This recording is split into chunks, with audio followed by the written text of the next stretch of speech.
In the time of Christ, there was a pool in Jerusalem called Bethesda. It was near the sheep gate. The local people believed that occasionally an angel would come and stir the waters, and that a sick person would be healed if he or she was the first one to get into the pool after the stirring. Consequently, there was a large group of people who stayed around that pool waiting for the angel to come. When Jesus was in Jerusalem to celebrate the Jewish feast, he went to that pool and he saw a man who had been sick for 38 years. He said, "Did you want to be healed?" The man said, "Yes, but every time I see the stirring of the pool, someone else gets in before me. There's no one to help me to get in." Jesus looked at him and said, "Get up, take your bed and go home." Immediately, the man was healed. Jesus slipped into the crowd as the man was rolling up his bedroll. Later, some religious leaders saw him walking through Jerusalem with his bedroll and said, "How dare you?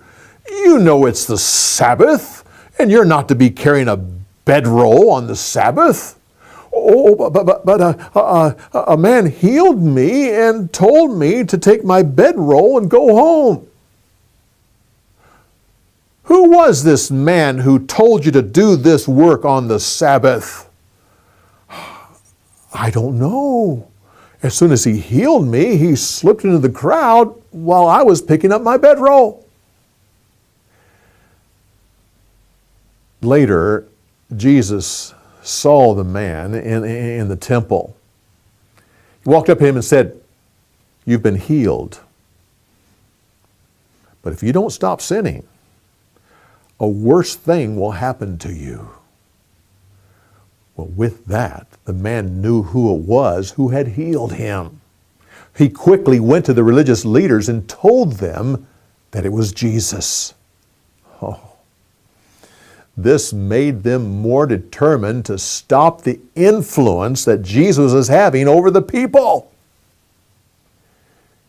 Jesus said,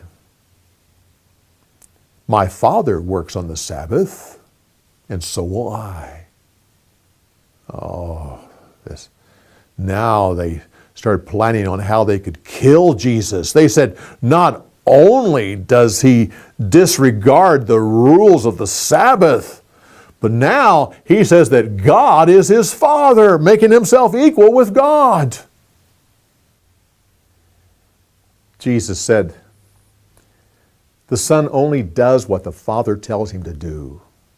The Father loves the Son and has given him power so he can give life to whoever he wants. The Father has made the Son judge over people. You don't honor the Son. You're not honoring the Father who sent him.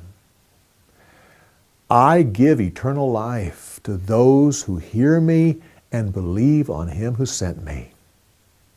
Those who believe will not be judged and are passed from death to life. But how do you know what I'm saying is true? I have told you, but that doesn't count since I'm talking about myself. You heard John the Baptist talk about me, but you didn't believe him. You even heard the Father talk about me, but you closed your ears to that. You've seen my miracles, and they show you that what I'm saying is true, but you don't accept that as proof. You study the Scriptures, and they talk about me. But you have turned your eyes away from those Scriptures.